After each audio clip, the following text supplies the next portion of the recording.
خصخصة ايه اللي انت قايل تقول عليه يا ابو جهاد يا حبيبي؟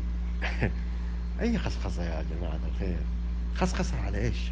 خصخصة يعني تحويل الأندية إلى شركات. شركات يعني ما فيها حد بيدعمك ولا دولة ولا غيره. أنت تعتمد على مداخيلك. تبغى رياضة حقيقية، رياضة كرة قدم احترافية، معناته ما في يعملون زي مثلا، خلينا نتكلم نقول مثلا بلاش الفير بلاي اللي معتمده الاتحاد الأوروبي لأنه صارم شوية. يقول على اللي موجود مثلا في الدوري الإنجليزي يسمحوا للمستثمر أو لصاحب النادي خلال 3 سنوات يدفع أعتقد 10 ما أدري والله 15 مليون باوند، مش كل سنة لا، مقسم على 3 سنوات في حال حصل عنده عجز. طيب إيش هي اسمه ال- المداخيل؟ أنت جمهور، طبعا نتكلم عن الظروف الطبيعية من غير كورونا، جمهور ما يحضر لك إلا في المباريات اللي الكبيرة، جمهور فوز، وإذا فريقه كمان متراجع ما هو في المنافسة ما يحضر من أصله من أساسه. آه، دخل اسمه النقل التلفزيوني، مع انه طبعا مبالغ فيه عندنا. انت لما تيجي تقيسها مع نقل تلفزيوني زي دولة زي اليابان ولا امريكا، على واقع اقتصاد البلد وعلى واقع دخل الفرد وعلى واقع، لا لا لا، عندنا اكثر مما يستحق الدوري حقنا بمراحل، بكثير كثير. يعني وكان الام بي سي تعطيهم لحد 210 مليون في السنة، وهذا كثير يعتبر الحقيقي، ما المفروض انه ما يتعدى حتى زي كوريا. كوريا النقل التلفزيوني حقهم 5 مليون دولار، يعني 18 مليون، مع انهم اغنى منا ودخل الفرد افضل. ما هو يجيك اسمه الرعايات. الرعايات ايضا، رعايات كان اصلا من الاساس مبالغ فيها. يجيك الواحد يا ابوي هذا الهلال نادي القرن ومدري ايش، والاهلي زعيم وملكي والاتحاد عميد يا عالم، انت على حسب القيمة الفنية اول شيء للدوري، على حسب قوة اقتصاد بلدك، على حسب. يا عالم أغنى نادي في أمريكا، أمريكا لما تقول أمريكا، أمريكا يعني بكل المقاييس والمعايير، مالية وشعبية واقتصاد اللي هو اسمه اللي لوس أنجلوس جالاكسي، كم الرعاية حقه؟ 5 مليون دولار، يعني 18 مليون وشوية تفاريق، 18 مليون ريال سعودي. لا احنا عندنا يقول لك لا لا، الأهلي ولا الهلال ولا النصر والاتحاد هذا أقل رعاية المفروض تكون 50 مليون، هذا الراعي الرسمي، والرعاة الفرعيين من أبو 10، يعني يجيب لك الرعايات 100 مليون. هذا الكلام غير حقيقي على أرض الواقع، على أرض لما يكون خاصة فعلية. إلا كان بيعملوا لنا نظام يا صاحبي، نظام خاص لنا، وكل واحد من ذول المليارديرات ياخذ له نادي من الكبار دي، وطبعا هو اللي يصرف عليها، وبرضه ما يقدر ما في، حتى لو يشتري بنك النادي حقك ولا شركة ولا ارامكو تشتري مثلا نادي، والله ما تصرف المبالغ اللي قاعد تشوفها الان مثلا تنصرف للهلال ولا للاتحاد. اللي حاصل عندك اصلا ما في، اصلا ما هي كرة قدم اصلا، ولا هو دوري، ولا هو دوري محترفين. لما تجي تتكلم من منطق الاقتصادي واحترافي وكرة قدم، ما له علاقة. لا خصخصة ولا شيء، هي الأندية قامت كذا.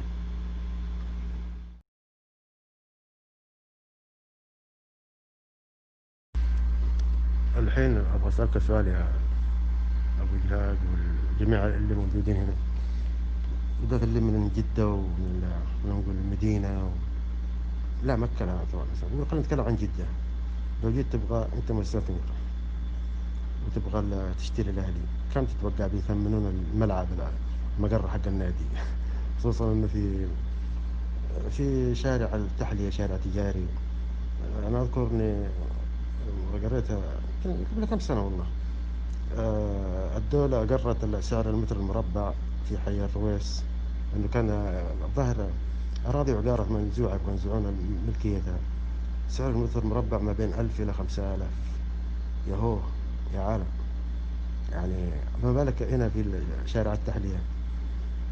الموضوع مش خصخصة، الموضوع لو عندك ناس يفكرون الآن، الدولة هي تولى، هي أصلا الدولة هي مالكة الأندية، تمام، وهي اللي قاعدة تصرف على الأندية. يا أخي خذ النظام الأمريكي نسخة لصق وتعال حطه عندك بس، يعني شوف العدالة اللي فيه، شوف الفكر اللي فيه، شوف العالم اللي قاعدة فعلا تخطط لرياضة بلد، تخطط بهدوء، حبة حبة ماشيين من عام 96 بدوا، ما هم مستعجلين. لما تشوف يعني هي فكرتها ايش عملوا أول ما بدوا؟ طبعا 10 أندية، 10 مستثمرين، 10 مليارديرات، كل واحد عمل نادي في مدينته. هذول العشرة أسسوا يعني الرابطة الأمريكية MSL. تمام. هذه الرابطة هي كالشركة، يعني مساهمة أو شركة، طبعا كلهم شركاء في الشركة هذه، مش كل واحد يعني لوحده. بعدها بدأوا يتوسعون، الآن وصلوا 26 نادي. إيش الطريقة؟ أول حاجة طبعا دخل النادي من التذاكر نصه للرابطة ونصه للنادي. النقل التلفزيوني داخل الولاية للنادي لحد مليون الظاهر و100 ألف، وما زاد عن ذلك ياخذ منه الثلث والباقي ثلثين للرابطة. داخل الولاية الدولة كاملة، اسمه النقل داخل الدولة كاملة للرابطة. طبعا نقولهم بس 120 من 480 بار. الدخل الخارجي برضو للرابطة. القمصان الشركات اللي هي اديداس كان في البداية كانت ب10 مليون. طبعا كسبت، لقيت ان عالم رياضية هناك قاعد تشتري، نقزت الى 117 مليون في السنة. مين اللي ياخذوه؟ الرابطة. الرعايات كان النص للرابطة ونص الآن لا، الرعاية الرئيسية صارت للنادي، والرعاية اللي في الظهر للرابطة. ايش اللي يحصل؟ مين اللي يدفع الرواتب؟ طبعا اجمالي الرواتب محدد، كان سابقا بدوا بمليونين، مش لا بدأ انا من 2006 شفتها مليون، اللي قبله والله ما ادري كم، لكن عندك اعطيك مثلا 2012 اعطيك الروابط شوفها. 2012 كان اجمالي مليونين و900، الان 4 و900، 4 مليون و900 لكل الفريق. اعلى حد راتب كان 350 والان 600. مسموح هذا ما تتجاوزه، مسموح لك ب3 تتجاوزهم، بس مين اللي يدفع الفرق؟ يدفعه المستثمر. تدفع له الرابطة كمان، تدفع لكل نادي مليون و500، هذا يسمونه المبلغ المالي المخصص، و2 مليون مبلغ المالي المستهدف. طبعا عشان يدفعون في نوعية لعيبة، اللي هو اللاعب في عندهم برنامج اديداس، جيل اديداس كل، واللاعب المواهب اللي جاي من نفس الفريق يتعاقد معه، او اذا كان بيجددون للاعب موجود عندهم. طبعا انت تشوف لما يكون مثلا عندهم، طبعا ما في تنقلات والملايين هذه والاسم، لا هذا كلام فاضي. عندهم قرعة سنوية يسوونها على كم لاعب، تقريبا 80 او 90. صاحب المركز الاخير الموسم الماضي هو صاحب الافضلية الاختيار الاول. اذا لاعب انتهى عقده وناديه ما يبغى يجدد يبغى نادي ثاني، يروح بنفس راتبه اللي كان هناك ياخذه في النادي، ولا زيادة سنت واحد. اذا اللاعب دخل في القرعة واختار نادي هو ما يبغاه، ما هو على كيفك يا حبيبي، تقله السنة وتخش القرعة مرة ثانية. ال ال قول معي، والله نسيت بالدماغ، ما كنتش اقول. طبعا في بالتبادل، يعني ممكن تبادل لاعب بدل لاعب، ممكن تاخذ اللي اسمه، انت تشوف اللي مثلا او تاخذ ياخذ فيها 200 ألف او 300 ألف، في هذا الحدود، ما في لاعب يتجاوز مثلا سعره هذا المبلغ. لما يرجع لك السعر، طبعا لما تجي تبغى، هو طبعا ما فيها هبوط ولا صعود.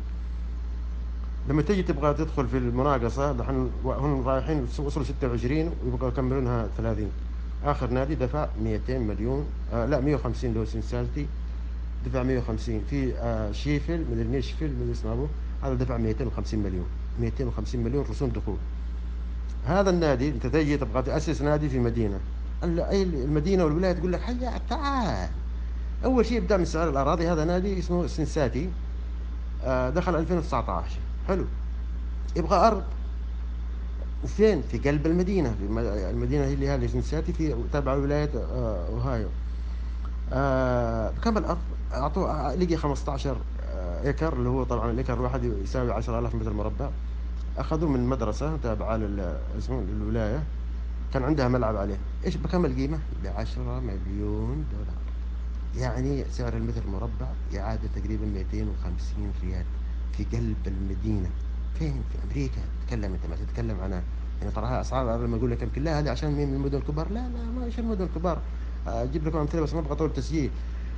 حق بيكهام الآن في ميامي ولا حق بعضها تعطيك الأرض أصلا وتدفع لهم يعني كأنه قيمة إيجار في السنة مثلا 500,000 في السنة مليون لمدة كم؟ لمدة 50 سنة. وكم التكلفة؟ 250 مليون 212 مليون بتكون على اسمه تكلفة الإنشاء. ملعب 30,000. هو بدأ عام 2019. تخيل 2019 نادي متأسس جديد في المدينة. معدل الحضور الملعب ياخذ 30,000. معدل الحضور 27,500. وأقل تذاكر حضور في كل الأسبوع طبعا هذه في المباراة حتى الضعيفة $70. أما لما تكون مباراة بالذات لما يكون ديربي زي جالاكسي ولوس أنجلوس اف سي، هذا تذاكر هذا اللي في الواجهة وفي اللي توصل $500. في عالم قاعدة تفكر يعني فتجي تقول لي تاخذ السعودية المبالغ اللي اسمه الأندية هذه وتركب النظام الاحتراف هذا عندها صلى الله وسلم ما تبغى له. وشوف كيف العدالة وشوف كيف العالم كل الأندية تمشي زي بعض. لا هو أبو مراد إنه أنت قلتها بنفسك ما حد يحضر. أنت وأنا قلت سبق وقلتها. الرياضة قامت عندنا في البلد على 4 أندية: أهلي واتحاد وهلال ونصر. يعني خليني أنا مثلا في جيزان لو يجي الهلال ولا الأهلي ولا الاتحاد ولا النصر نقول فرضنا إنه يلعب مع التهامي أو مع حطين هو الأشهر طبعا. ولنفرض ان الملعب مع ان الملعب صغير انا اعتقد 8,000 من 7,000. نفرض ان الملعب اللي عندنا 50,000.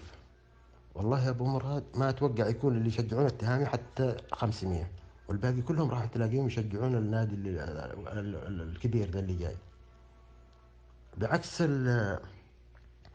اوروبا وامريكا نادي المدينه كده انتماء عندهم غير طبيعي. يعني انديه انت انظر للدرجه الانجليزيه الثانيه والثالثه. الثانية عدد الحضور السنوي 8 مليون 9 مليون. الثالثة حوالي 5 مليون. عالم تحضر تنتمي لأنديتها أندية مدينتها. هنا عندك مش الموضوع مش بس موضوع حضور طبعا. لما يكون ما راح يكون في استثمار ولا في إلا ترجع أول شيء الأسعار اللعيبة المحليين إلى الوضع الطبيعي الوضع المستحق. ما في لاعب سعودي يستحق أكثر من 300 400 ألف في السنة في أقصى حد وكثيرة كمان. يعني المفروض إنه تلاقي 2 3 راتبهم من 400 ألف والباقي على 100 وعلى 125 وعلى قول 200 وعلى بس. هذا بالنسبة للمحليين. وفي يكون رقابة يكون مشروع دولة. رقابة من الجهات الأمنية على حسابات أقارب اللعيبة أصدقائهم أي مبلغ يجمس من فين لك هلا إن شاء الله. لو بعد كم سنة يكتشفونها يعاقبون النادي اللي كان بعقوبة يعني مغلظة زي ما عملوا مع اليوفي بعد كم سنة وهبطوه. اللي صار عندك نظام رياضي يعني مكتمل ومحكم. وقتها أقول عندي رياضة ممكن يجي في قصقصة ممكن. شوف أنا أعطيتكم خلاصة بس فوق لأنه الموضوع يكون طويل مرة لأن أنا ما أحب أتكلم كثير يعني بجي أتكلم بس أشرحها كل نقطة لوحدها. يبغالي 20 دقيقة والله 20 ما تكفي. لكن أبو جهاد ممكن يعطيكم اسمه بتفصيل أكثر ويرتبها ويسجلها ويقولها. يعني نظام ممتع. نظام تحس إنه عالم يعني عالم عباقرة صراحة. نظام يعني محكم وعادل وعدالة غير طبيعية. ما عندهم من الفريق ذا اللي بياخذ البطولة ولا الفريق اللي يكون لا لا تساوي يعني بالملي. وانت تشوف يعني مثلا نادي زي أتلانتا هو الأكثر حضور في أمريكا تقريبا 800 ألف في السنة أو 850 هذا آخر حاجة 2019. مع أن أتلانتا ترى ما دخل الدوري إلا متأخر يعني يمكن أعتقد 2014. بس ملعبه كبير ومن البداية طبعا كل أي نادي يدخل ينضم للدوري من أول سنة الملعب حقه فل. طبعا في النهاية مع أنه لما تقارنه مثلا نادي ملعبه 20,000 زي النادي حق مانشستر سيتي اللي هو نيويورك اف سي. في النهاية بعد ما طبعا يطلعون المصروفات، يطلعون المبلغ اللي يروح للرابطة والأرباح تقسم بالتساوي بين جميع المستثمرين. مو هذا تراك أنت عشان لك دخل الجماهير كان أعلى أنت تأخذ أعلى، لا لا، كلها في النهاية سوا، هي شركة واحدة تعتبر. هلا والله أبو مراد. شوف موضوع الحضور والتذاكر، أنت فيها حاجات كثيرة. نظام أنظمة عندنا خاصة بكرة القدم، أول شيء تحتاج لها هي تغيير. هذا خليها هي طبعا، مع أنه أهم شيء في كرة القدم عند في الدوريات المحترفة هو الجمهور. الجمهور هو العنصر الأول.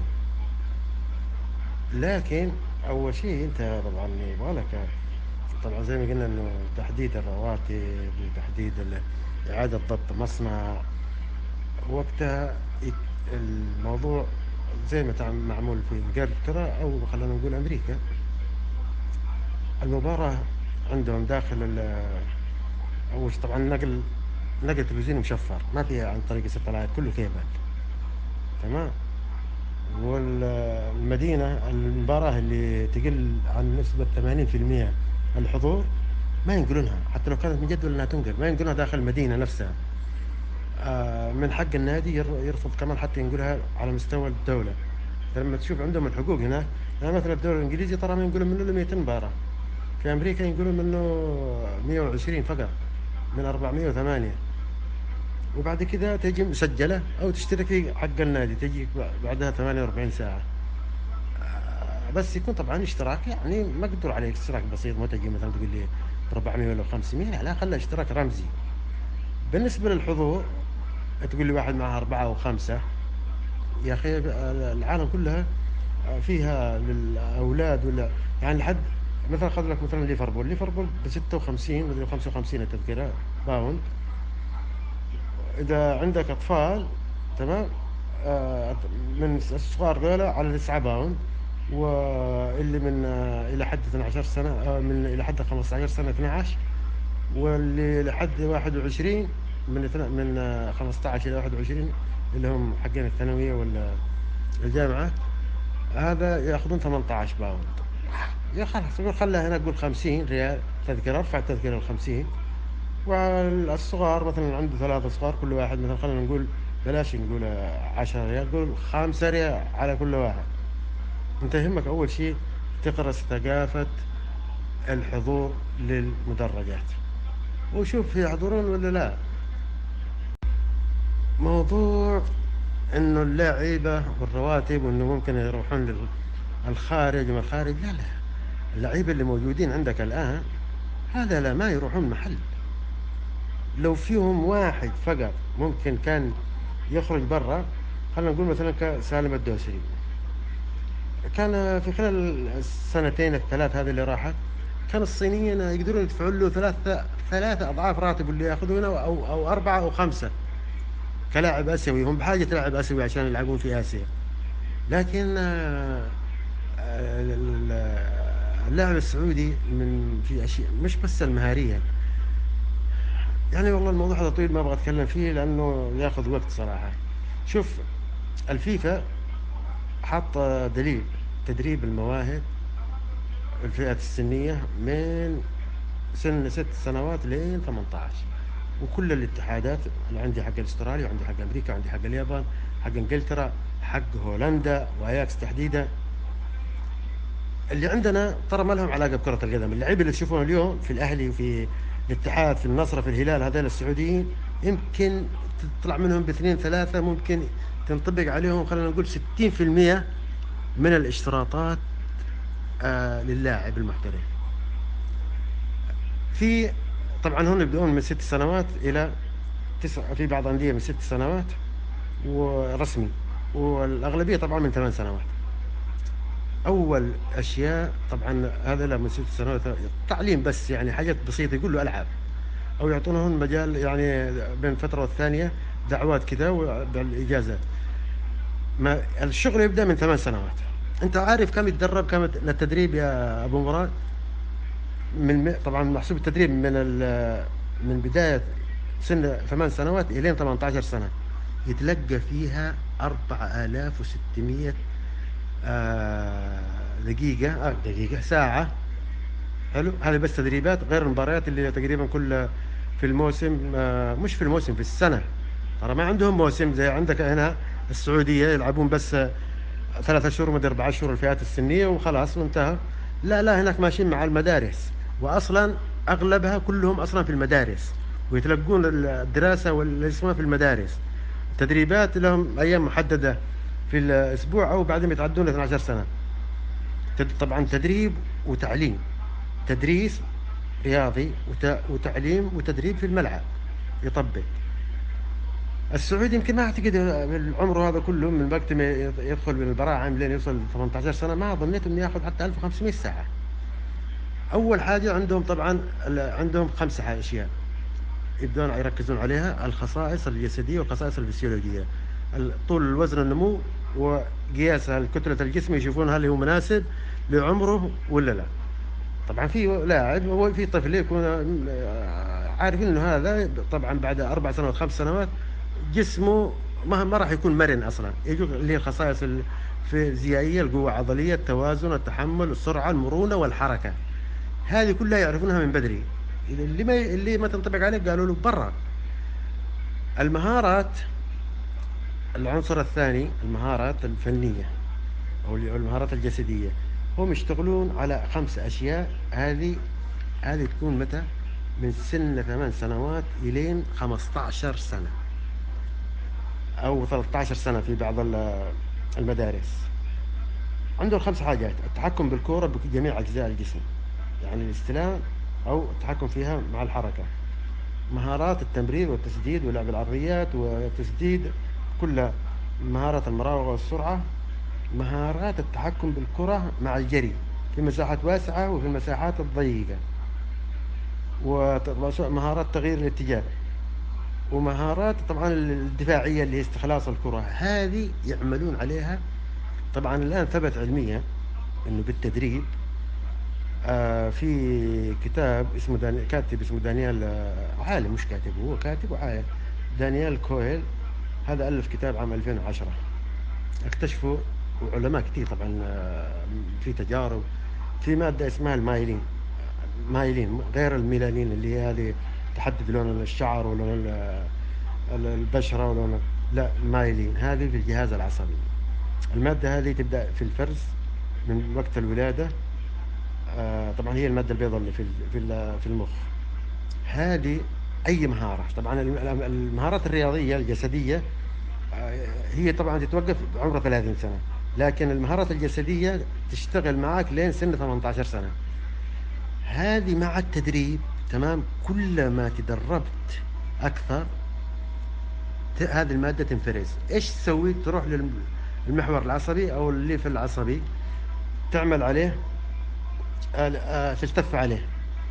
كل ما تدربت أكثر يعني صلحت أخطائك هذه، لين أتقنت المهارة هذه، مع الوقت تصبح الانتقال. يعني أنت مثلا اللاعب لما يبغى يمرر الكرة أوسع، أو خلينا نقول يعرض الكرة، مع الوقت والتدريبات خلاص يصبح الانتقال التعليمات من المخ إلى أجزاء الجسم اللي هي العضلات، عنده رجوله وأطرافه، تكون بشكل سريع في اتخاذ القرار في لحظة، في نفس الوقت.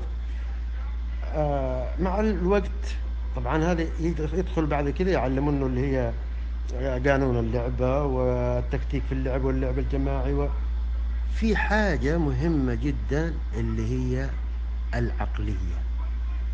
في مقابلة مع ستيف وولش، هذا اكتشفه هو اللي جاب دروجبا لتشيلسي، وجاب لهون زولا قبله، وهو اللي اكتشف، جاب رياض محرز لليستر، وهو اللي اكتشف فاردي. يقول احنا ما يهمنا نروح لما نشوف الموهبة او اللاعب اللي نبغى ناخذه انه هداف قاعد يسجل مع الفريق حقه، لا احنا نروح نشوفه. عندهم النقطة مهمة اللي هي الذكاء الكروي. يتابعونه في عدة مباريات ويشوفون ردود أفعاله، سواء وقت مع الكرة وبدون كرة. إيش اللي يختصرونه في إيش؟ يقول لك اتخاذ القرار الأمثل في الوقت الأمثل. ففي لعيبة تلاقي عنده مهارات ولكن ما عنده العقلية، خلاص يقدر يصبحوا يعني إحساس بالمكان والزمان، بالذات هذا للمهاجمين. طبعا الموضوع طويل جدا وكله طبعا لما تجي مع مرونة الجسم على المهارات الفنية، التحكم في الكرة هذه، انت لما تجي تشوفها اللي مطبقها على اللاعب السعودي اللي موجود عندك، المهارات الأساسية هذه الخمسة الستة الأولى يعني ما عنده منها حتى 20%. ضيف عليها المهارات العقلية والخصائص الجسدية اللي هي كمرونة وتوازن. طبعا بالإضافة إلى أنه في عندهم برضو عامل اللي هو يشوفون مستوى التعليم، يسمونه الاجتماعية والاقتصادية، التعليم و يعني سلوكه في البيت، في المدرسة، في المجتمع، في بيئة المنزل، الغذاء، عالم هذه طبعا كلها أكاديمية تابعة. يعني زي مثلا خلينا ناخذ ريال مدريد متعاقد مع 200 نادي ومدرسة، برشلونة متعاقد مع 100 نادي ومدرسة، اياكس متعاقد مع 60 نادي ومدرسة. الشغل كله ترى في المدارس، في المدرسة نفسها، وهو اللي يعطونهم المدربين، يعطونهم بس طبعا برسوم، يعني ما هي بلاش. ف يعني في حاجات والله الواحد ما يبغى، لان الموضوع شائك وطويل ولو اتكلم فيه حتى بكره ما اكمل. فانت لما تيجي تقرا هذه كلها، انت تكتشف ان ما عندك شيء، ما عندك رياضه من اساسه، لا عندك اكاديميات ولا عندك مدارس.